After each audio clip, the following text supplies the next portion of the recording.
Podcast 1, New York in Movies and Real Life. Hi, this is The English Slice, and we begin with the most famous, loud, bright, and movie-like city in America, New York City. They say if you've been to New York, you've already been in 100 movies, even if you never left your hotel. This city is not just a film set. It's a living stage where every corner is part of history and every street looks like a Hollywood scene. Today, we're not just learning English. We're walking through real places from famous movies and learning why they are special in real life, too. Place 1, Men in Black. If aliens ever land in New York, they better learn English first. Otherwise, it's going to be a very short visit. Guggenheim Museum. This is one of the first locations in the movie, and it's where the story literally starts. Agent K, Tommy Lee Jones, chases a suspect alien inside this stunning modern art museum shaped like a giant white spiral.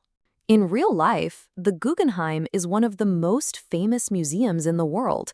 Designed by Frank Lloyd Wright, it's a symbol of futuristic architecture, which makes it perfect for alien encounters. Let's be honest, even without aliens, some modern art in there looks pretty out of this world. Flatiron Building. This triangle-shaped building appears in the background of a chaotic alien chase, and honestly, it fits. Built in 1902, the Flatiron is one of New York's first skyscrapers. Its sharp shape and dramatic lines make it a favorite for movie scenes. In the real world, it's an architectural landmark. In the MIB world, it's just another cool background for an alien running loose in Manhattan. Times Square. It's loud, it's bright, it's crowded, and in Men in Black 2, it's full of aliens, just like in real life. This is where the MIB agents walk among people in strange costumes, but no one notices because in Times Square, everyone looks a little unusual. In real life, it's the heart of New York's energy. In the movie world, it's the perfect place to hide if you're from another galaxy and just want to grab a hot dog. So next time you're in New York, don't just look at the buildings. One might launch into space, or at least teach you some useful English. Place 2, I Am Legend. If New York feels too quiet and all the cafes are closed, maybe you're in a post-apocalypse. Stay calm, don't whistle, don't go into the dark. Washington Square Park. The main character lives near this park. The big white arch is a symbol of Greenwich Village, a creative neighborhood. This park used to be a graveyard, then became a place for music, students, and protests. In the movie, it's where Robert, Will Smith, trains his dog and protects his home. The most lively place becomes the loneliest. Grand Central Terminal, one of the most beautiful train stations in the world. In real life, full of tourists, business people, and coffee. In the movie, completely empty and silent.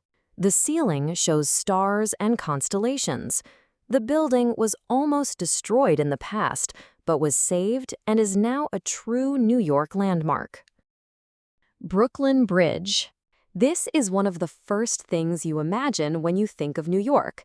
Opened in 1883, it connects Manhattan and Brooklyn. In the movie, there's a dramatic evacuation scene. In real life, people walk here every day. It's a place for thinking, photos, and sometimes romance. Place 3, The Sopranos. If someone invites you for a slice and a talk in Brooklyn, think twice, especially if the place is too quiet. Mulberry Street Bar. This bar is in the center of Little Italy. Dark wooden walls, old mirrors, photos of celebrities. It looks like a scene from a classic mafia film. Many scenes from The Sopranos were filmed here. When you sit down, it feels like a serious conversation is happening at the next table. Bamonte's Restaurant, a classic Italian-American restaurant. White tablecloths, waiters in vests, big plates of pasta, and silence when the right people enter. It feels like 1955 inside.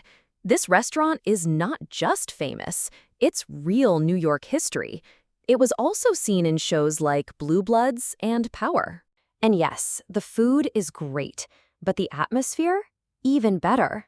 Okay, now before we finish, let's take a little break. Let's look at some useful words and phrases from today's episode. You know, just a few tasty English snacks before we say goodbye. Vocabulary boost. 10 words and phrases. 1. Otherwise, if not, or else. You have to learn English, otherwise it's going to be a short visit. 2.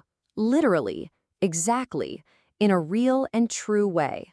He literally ran through the museum chasing the alien. 3. Suspect, someone who might have done something wrong. The agent followed the suspect into the building. 4. Stunning, extremely beautiful or impressive. The Guggenheim Museum is a stunning piece of architecture. 5. Shaped, having a certain form or design. The museum is shaped like a white spiral. 6. Encounter, a meeting, often unexpected or unusual. The first alien encounter happens inside the museum. 7. Chase, to run after someone to catch them. The agent chased the alien through the city's streets. 8. Landmark, a famous building or place that is easy to recognize.